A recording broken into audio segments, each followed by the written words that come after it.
Hello Patriots, welcome back for another video.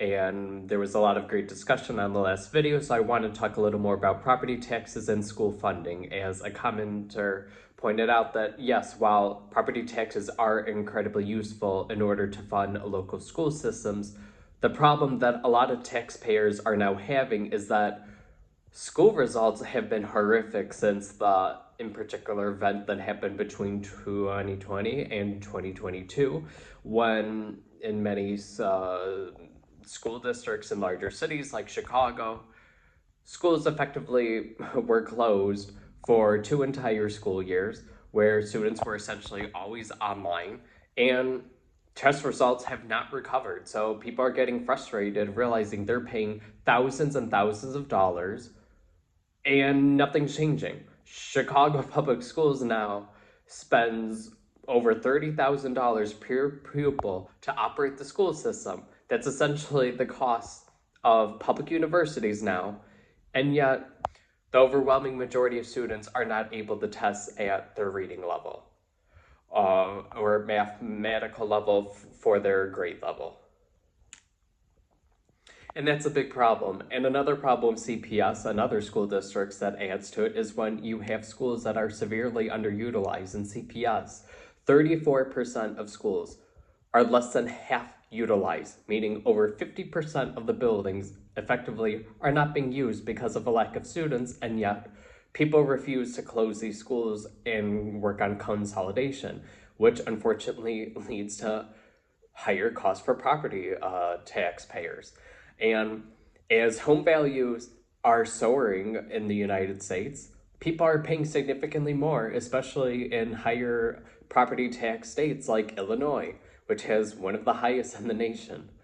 So I understand when people live in cheaper states and don't necessarily understand the frustration because, for example, when you look at Birmingham, Alabama, a home worth $197,000 has a property tax, according to Zillow, so this is just an estimate, of $984. In Chicago, it would be $3,700. So you can see where there's a frustration realizing in some school districts, people are paying significantly more for still pitiful results. And the problem is that in so many of these school districts, there's the bizarre thought process that we just need to throw more money. Oh, it keeps on failing? Throw more money. Oh, it keeps on failing? Throw more money. No, enough is enough. Hold these school districts accountable for their poor results.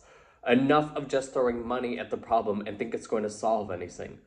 If you look at school districts like Chicago Public Schools, they build beautiful buildings for these students, and yet it's not working, it's not enough, and in all honesty, it seems to be a misuse of taxpayer money. It's getting to the point that it's becoming too expensive for people to live in cities like Chicago, and they're moving out. When you have cities that have had population issues for decades now, it's an issue. Chicago is effectively 1 million residents below its peak back in the 1950s. And they're not working on attracting taxpayers back. And in fact, one of the most horrific things is when you hear that people suggest, oh, well, city workers who made a career and then they're getting disgusted with how the city keeps on going downhill. Well, they should be legally required to reside within the city in order to get their pension.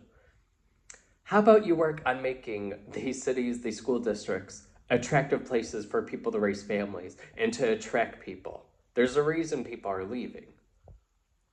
But instead, no, let's throw more money at the problem. Let's just keep on raising property taxes.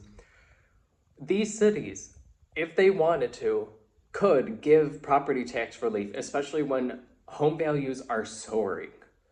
So they keep on having to pay more and more money. When you look at property taxes, and since the more expensive places to live in the nation, property taxes have essentially doubled because, as everyone knows, that home values have essentially doubled in very little time.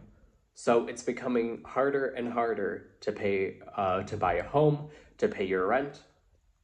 And while the government surely loves when people demonize landlords, let's get it right. It's also because of these incompetent local politicians who misuse tax funds. Enough is enough. hold them accountable, and make sure you participate in elections. You can't be upset about the results if you don't even at least vote. So please make sure that you're doing this. Please comment with your thoughts and subscribe, turn on the notification bell. Thanks for your attention.